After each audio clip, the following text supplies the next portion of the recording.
და შემდეგ წერია რომ მოეწყინა ადამიანს. ანუ წყვეტყველად რო ნახა და აი სპეციალურად მოხდა. ანუ ევას გარედან არ აძლევს. ღმერთი ანუ სანამ მასში არ გაჩნდა მიმღებლობა და წყურვილი მანამდე არ ეძლევა. ყველაფერში ასეა თქვენს დააკვირდით თუ გინდა. აი მაგალითად სახარებაში რო წერია ინდომეთ და გექნებათ, ითხოვეთ და მოგეცემათ. და ასე შემდეგ და ჩვენ ეს გონია რომ არის ნუ ითხოვეთ ხო წერია და მე ვიწყებ გთხოვ ღმერთო და მე მიკვირთ კაცო ხო თქვი გთხოვ და რა არ მომცა. ეს ისეთია რომ ჩვენ პატარა საბამ თქვა რომ აბა თქვი საბამ ლექსიო და ლექსიო საბამ. დაახლოებით იქ რო წერია ითხოვეთ და მოგვეწე მე გეხვეწები ახლა ციგნის ბავშვებით გეხვეწები თქო ბევრჯერ უნდა ეხმეწყო რომ მივიღან გევედრები გონია რომ გევედრების თქმა. სინამდვილეში ვედრება თუ არის ეს სიტყვა რას ნიშნავს, ხვეწნა არის რას ნიშნავს, თხოვნა თუ არის რას ნიშნავს, მართლა დარჩებით იმ დონეზე რომ ხან გთხოვ ღმერთო სიტყვით, ხან გეხვეწები ლუარსაბთან კარზე ხო რა გახდა ღმერთო ერთი ამდენს გეხვეწები, ამდენ სანთელი დაგიჭირდა და რა იყო ერთი შვილი. დაახლოებით ასე დღეში ჩავვარდებით თუ არც ვერ გავიგებ სიტყვის.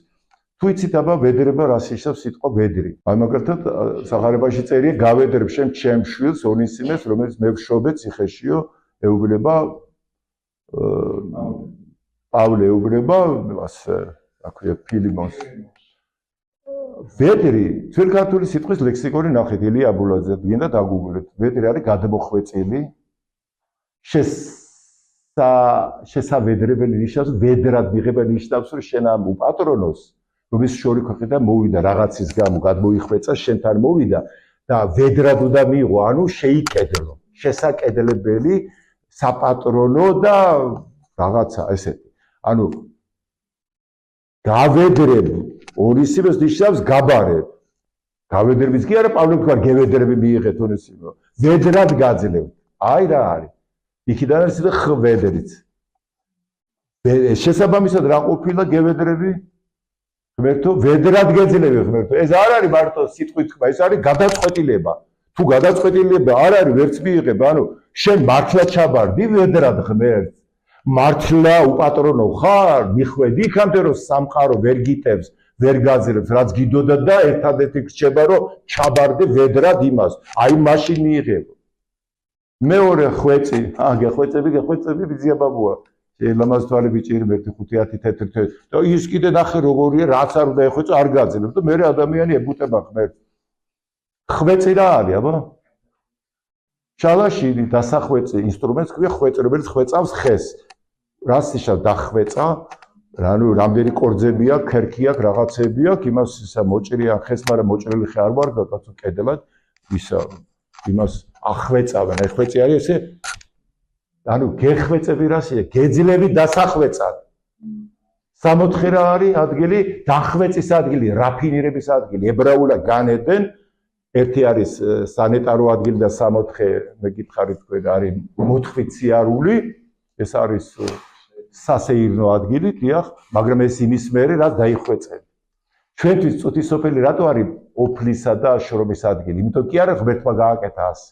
დახვეწილები არა ვარ. რომ დაიხვეწები უკვე სასეირნო ადგილად გადაგექცევათ, იქ ეს შეშია ეს ყველაფერი. აი ტიცია ტაბიძის ლექსი მე მგონი თუ არ პატარა ტაები ასეთ სიტყვებს ამბობს. იყავი რაც გინდა, შავი საშინელი, ცხოვრება ხელში მაქვს, მე შენი სადავე, რომ ეს ჯოჯოხეთის 64-ად გაქცი. ანუ ყველაფერი ჩვენშია და მესამე სიტყვა თხოვნა. თხოვნა სულაც არის გთხოვ. აი მიწას აქვს მოთხოვნილება წვიმაზე. დაშაშრული მიწა თუ გინახავთ თქვენ, დახეთქილი რო არის. ჩემი სული უფალო შენს წინაშე ვითარცა ქვეყანა ურწყლულიო, სალმუნი ამბობს. ანუ ასეთი დახეთქილი მიწასავით ვარ შეწირა. აი გახდი ასეთი. ანუ მოთხოვნილება გააქვს და ამას ვერ მოიტყო შენ გთხოვო რო თქვა, ბაგით კი ამბობ, მაგრამ გულს აქვს ნაკლებობას განიცდი. პირველი ნეტარება რა არის? ნეტარ არიან სული დღატაკანი. რას ნიშნავს? პირდაპირ თარგმანი ნეტარ არიან ვისაც ღმერთი აკლებს, ღმერთის ნაკლებობას განიცდის, ვისაც ღმერთზე აქვს მოთხოვნილება.